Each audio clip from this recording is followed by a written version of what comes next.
Welcome to Why We Collect, a podcast by Bright Archives. I'm Catherine Barbera. And I'm David Bernabo. Today we are interviewing Liz Rudnick. My name is Liz Rudnick. I am a Pittsburgh-based artist and curator, currently working and living in the East End. Liz is also the Director of Development and Communications at Kelly Strayhorn Theater. We talk with Liz about the things she collects and what it means to be a collector. I collect paper ephemera from exhibitions and places I visited. I go to a lot of vintage stores, so I'll collect business cards from places. I collect mostly two-dimensional artwork from friends and artists I admire. I collect socks out of necessity because I'm constantly losing them.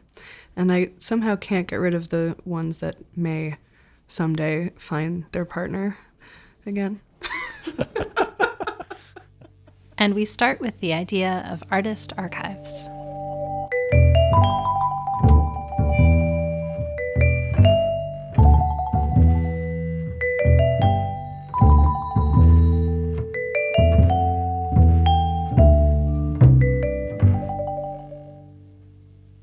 In preparation for coming here, I've been thinking about the archive and how artists think of archives and how regular folks think of archives. And I was talking to my little sister. Her argument was that everyone understands the importance of an archive. They understand it viscerally as soon as their phone dies and they remember that they hadn't backed up their photos in the last 16 months. You know, having had that experience right now, I checked this morning, 36,320 photos on my phone. And it's funny because my phone will date photos. So I have like a funny photo of Teddy Roosevelt on a moose that is, dated from the period, even though it entered my phone from Google in like 2017. My phone timeline goes back to like the late 1800s, which is always super funny to think about, given where photography was at the time. But yeah, I think artists even more so understand what that impulse to collect and archive and preserve feels like, even when we don't have a way to articulate the importance or like the reasoning around that gesture. We take experiences and then we turn them into objects or, ephemeral moments, sounds, and images, and that process is an archival process. I love that phrase, taking experiences and turning them into objects. That's really powerful. I love that. It's something everybody does, but it's just a question of trying to extend it to a moment or to a community or to like tie it in the web to other folks around you that I think artists maybe take it a little bit further.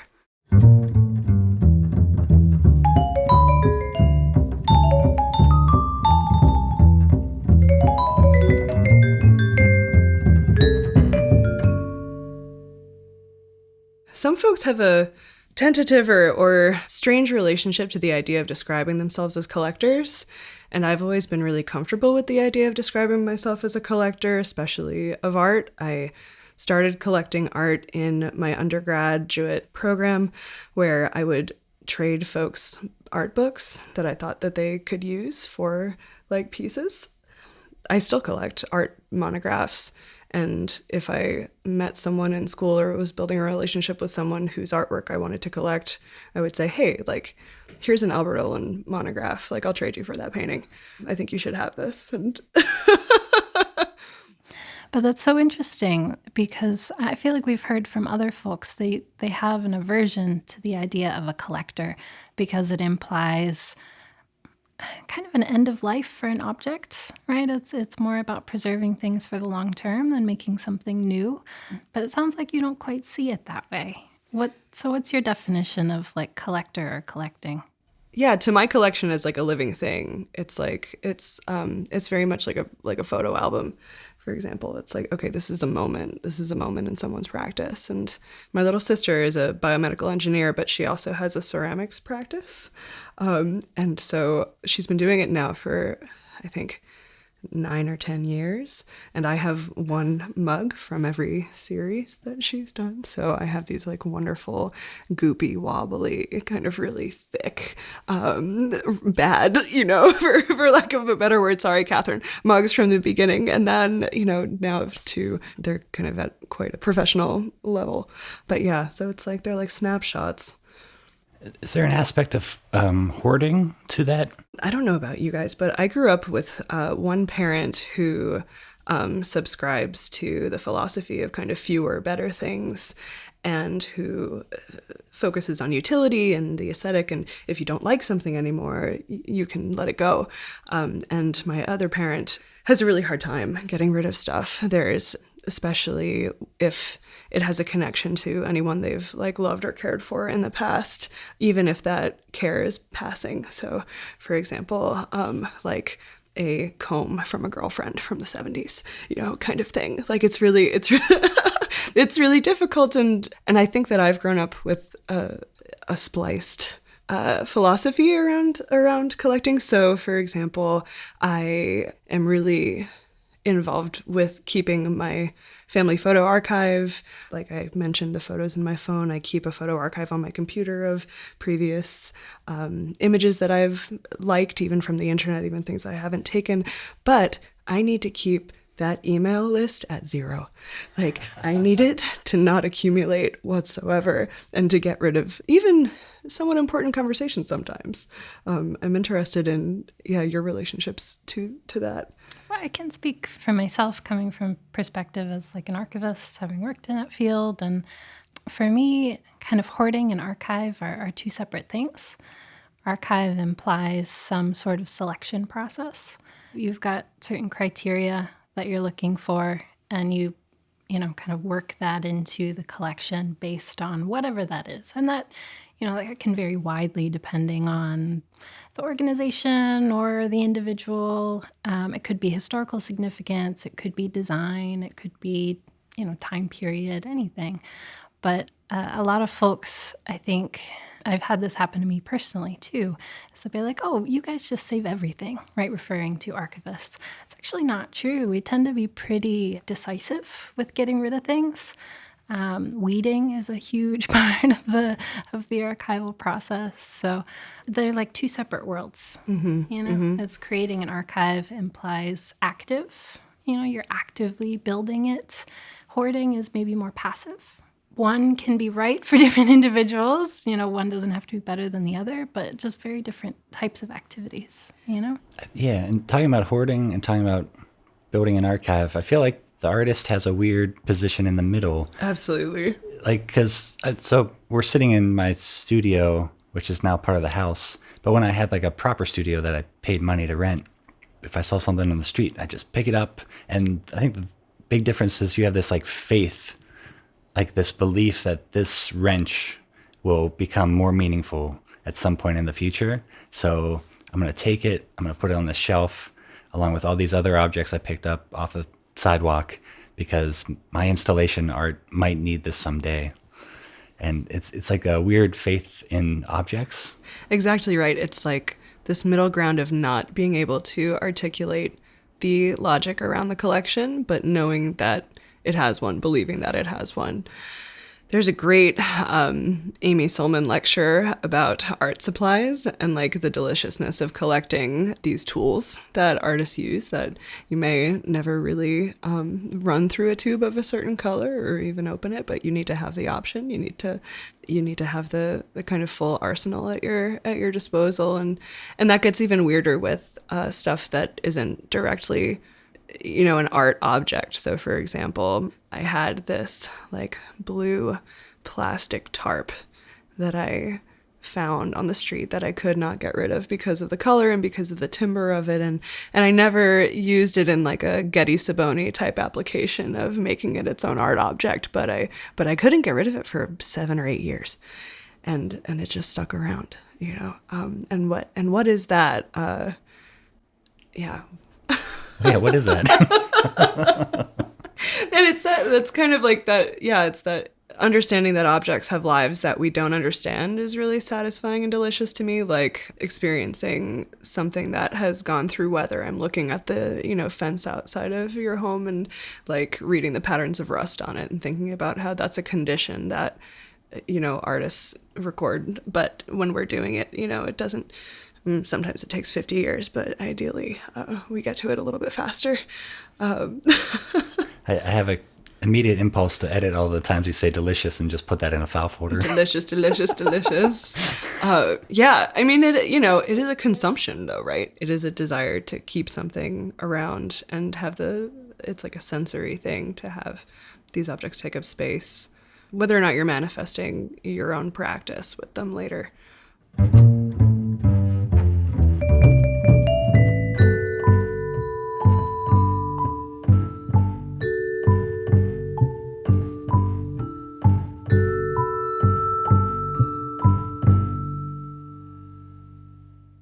So as someone who doesn't have an art practice, I find this fascinating.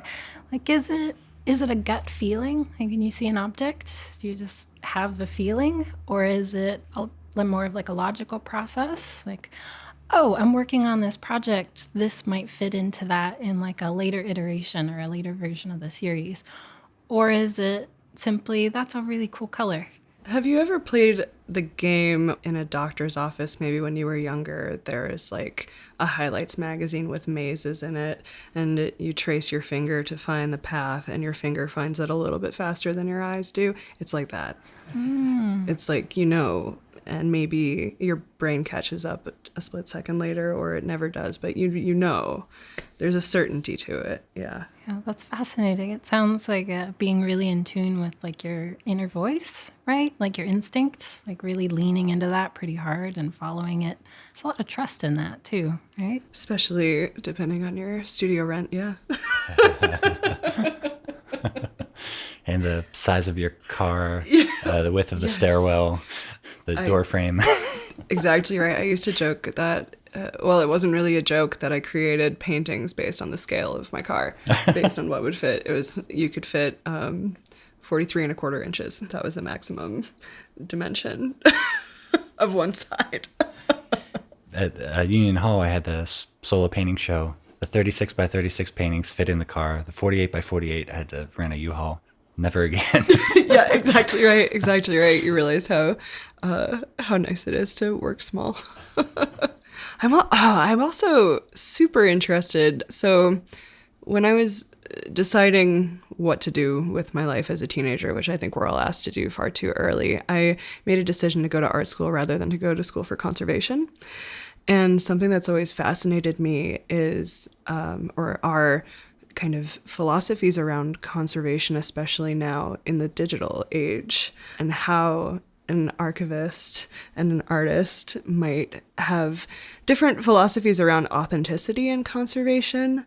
There was this New Yorker article in 2015 called Turning Off the Rothkos, and it was about how Harvard University had these giant 8-foot by 20-foot Rothko paintings that had originally been installed in a dining hall, and someone had written their name on them, and there had been food and there had been light damage because they were beautiful and the windows were kept open. And instead of doing any kind of physical application to bring them back to their original color and tenor and texture, they used projection.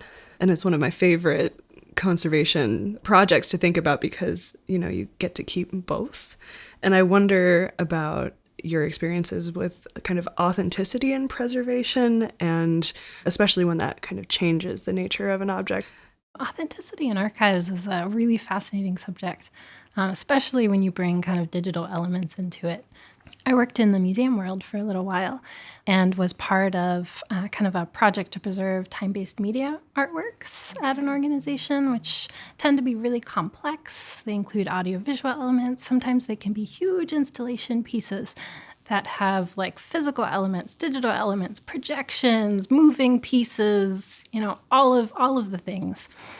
And they're notoriously hard for museums to preserve and to install because they have all of these different elements. Then you add on top of that how quickly digital technology changes. And, if a piece relied on like an old school CRT monitor, can you find a CRT monitor that works well enough to replicate the original? And so often what museums and archivists as well will start to look at is, what is the artist's intention? Mm-hmm. So how do we document this piece as well as we possibly can and capture that artist's intention so that when it's installed again or put in a gallery, that they can be true to that.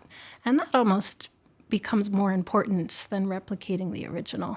If you can kind of pull all the guts out of a CRT monitor and project it digitally and just have that representation, as long as it fits the original artist's intention, like that's an option. It's like a fascinating area, and one that I think is just beginning to be researched and figured out.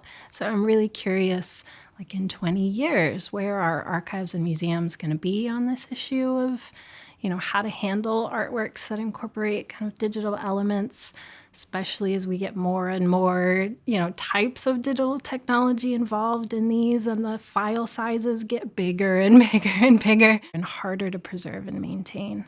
I think about the MoMA Nemjin Pike retrospective, specifically with, I read a great article about, which is kind of the counterpoint to the Rothko strategy, and it was Untitled Piano, and it had a lot of these like cathode ray monitors from the 60s and 70s, and they did decide to turn the sound into MP3 from the kind of floppy disk player piano element and just kind of hide the digitized, working with experts, working with folks to make sure that the experience was the same, but it is different.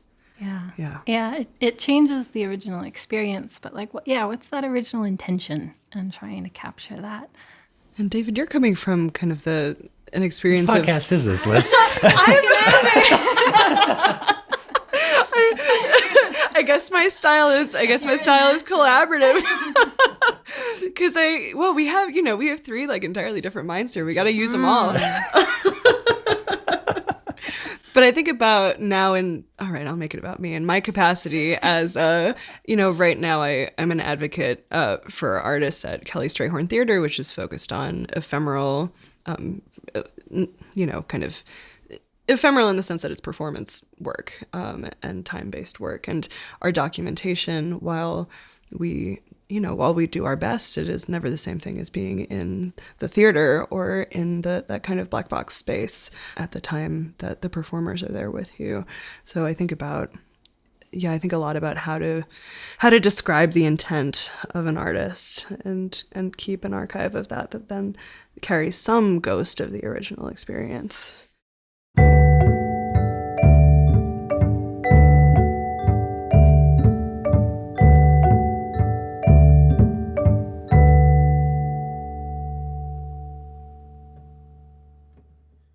The other day when we were talking, you were telling us about this fascinating practice that you have of taking old family photos and kind of intentionally painting over them or making them into something new. That's something that I had like a physical reaction to as an archivist. I was like, but in like a good way. Like it challenged my ideas about what you do with old family photos or old photos. And in a way, it's like an intentional omission. So I'm wondering if you can talk about that project. Yeah, and Kate, I brought you one if you want to take a look. Yeah, I'd love to.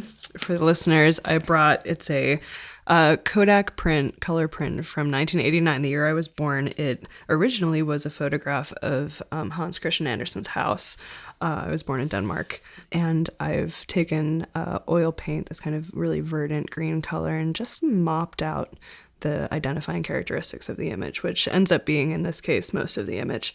And this is something that I started this project in 2012, 2013. I'm still working on the project, and they are the original prints. They have not been scanned.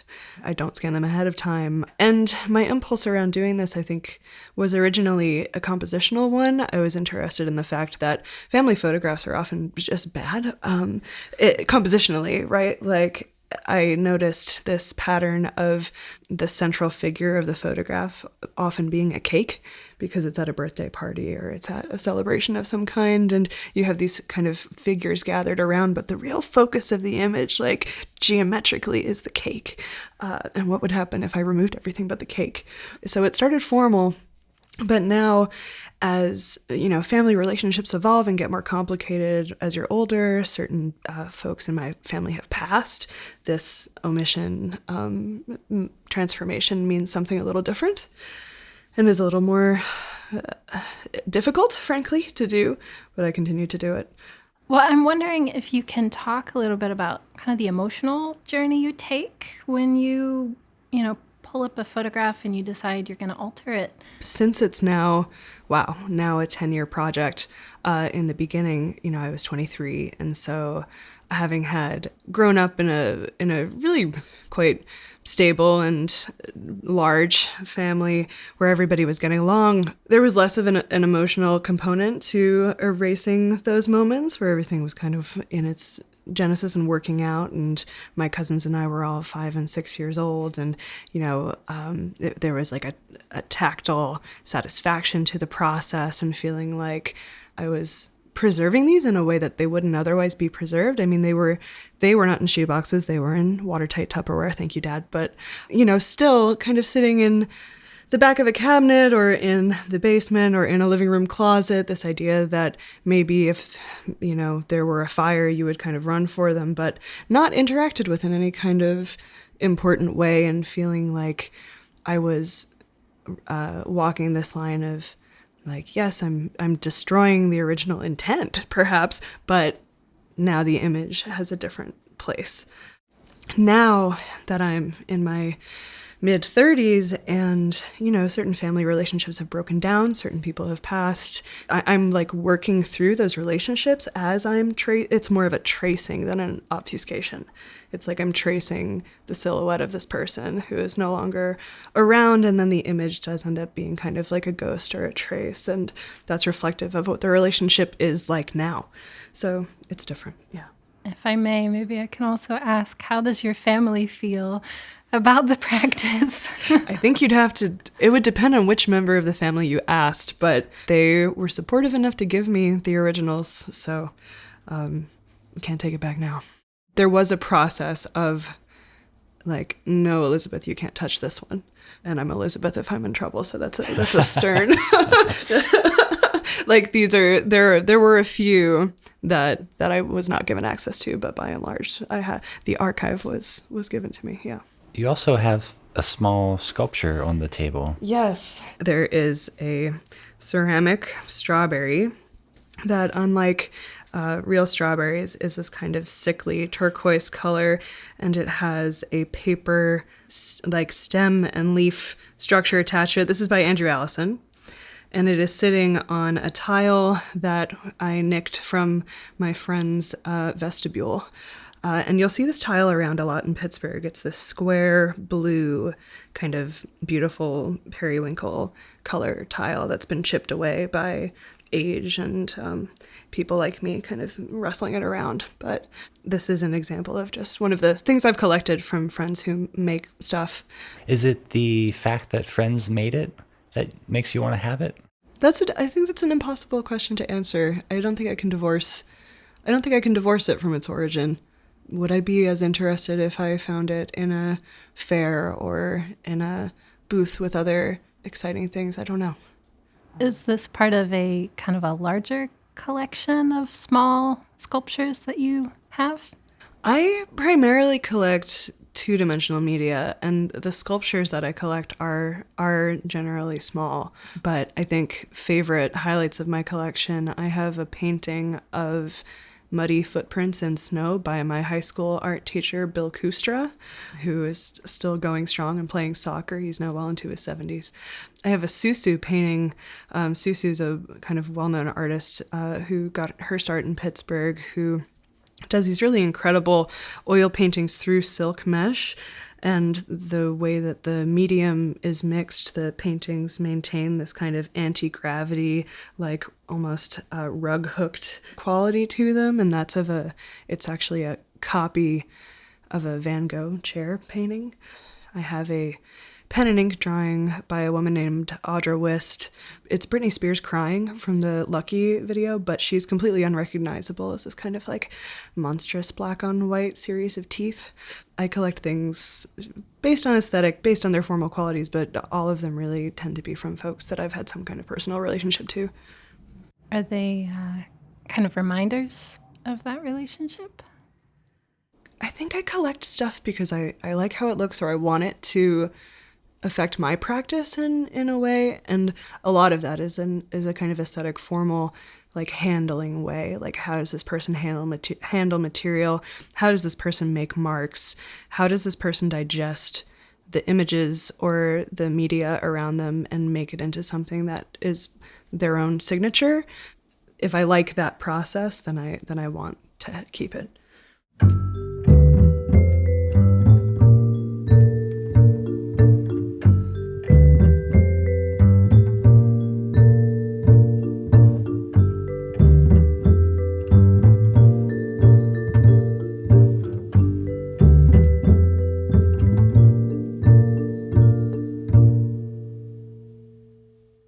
We've talked about this a little bit, but like, what's your reason for collecting?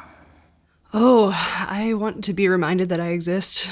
And, I like that sounds glib, but I think it gets to something. You want a record of your personal history, and some folks decide to keep that quite minimal and clean and don't need a kind of material manifestation of those moments. But I want to be able to trace the path. And my grandmother had a master's in library science and was very much into documenting our family tree. And I think that instinct is part of me wanting a record of my experiences and the things that I felt connected to and the people I felt connected to.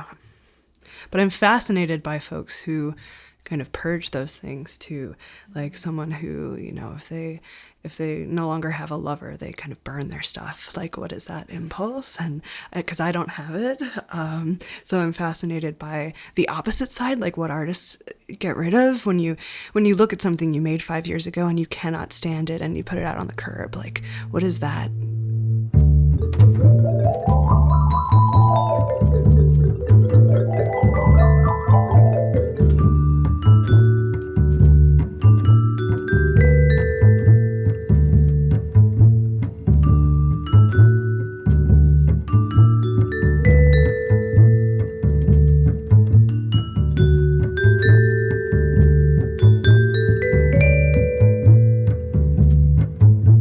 Thanks for listening to the Bright Archives podcast. This episode was produced by Catherine and Dave made the sound design and music.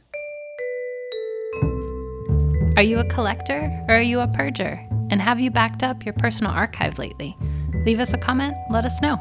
And then please go back up the photos on your phone. We'll be back next month with more on why we collect. See you next time.